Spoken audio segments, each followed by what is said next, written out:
Назрановская 4-я школа на протяжении 60 лет выпускала в самостоятельную жизнь тысячи подростков. Учреждение с годами обветшало, реконструкция была бесполезной, из-за чего по национальному проекту образования на этой же территории решили построить новое здание на 720 мест. В середине прошлого года рабочие снесли старую школу и начали возводить железобетонный каркас. Установили кровлю, обложили облицовочным кирпичом и практически закончили внутреннюю отделку. К концу года школа будет готова. 98%, даже больше, 99%.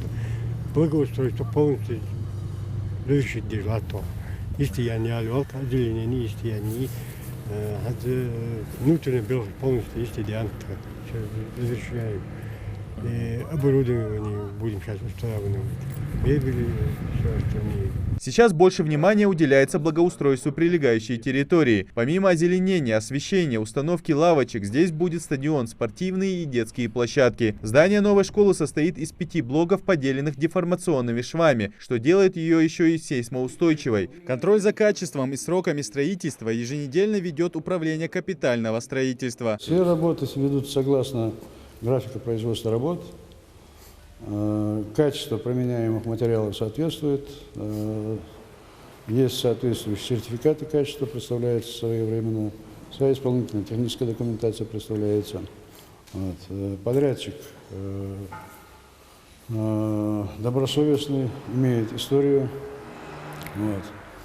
И качество выполняемых работ нами, Управление капитального строительства, контролируется в соответствии с проектно-сметной документацией. Открытие новой школы без преувеличения ждут все ученики в округе, так как им приходится на время строительства ютиться в других образовательных учреждениях Назрани, где и так количество учащихся порядка 20 тысяч. Всю эту нагрузку берут на себя около 20 школ города с общей вместимостью 14 тысяч человек. Дефицит посадочных мест пока не дает уйти от двухсменного режима. Все изменится после окончания строительства. В текущем году в Республике Ингушетия к началу нового учебного года приступило к функционированию 136 школ, в которых обучается чуть меньше 85 тысяч учеников.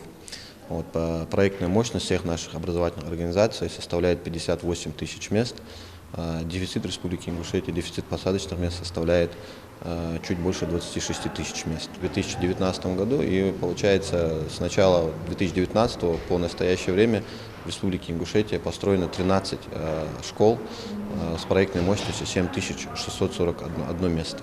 Для того, чтобы полностью ликвидировать именно дефицит посадочных мест в Республике Ингушетия с учетом уже строящихся и запланированных школ, Республике Ингушетия необходимо построить еще 20 школ по 720 ученических мест. До 2024 года, но, как мы уже знаем, реализацию национальных проектов образования продлили до 2030 года. Соответственно, уже после 2024 года уже будем реализовывать уже и до 2030 года. В 2023 году первый звонок прозвучит уже в новой 4-й школе. Дети войдут в свои уютные классы, на практике оценят современное оборудование, позаботятся здесь и о досуге школьников. Организуют мастерские рукоделия, робототехники, IT-кабинеты и помещения для изучения искусства. Идрис Эжиев, Адам Гулоев, Асхаб Белакиев, Новости 24.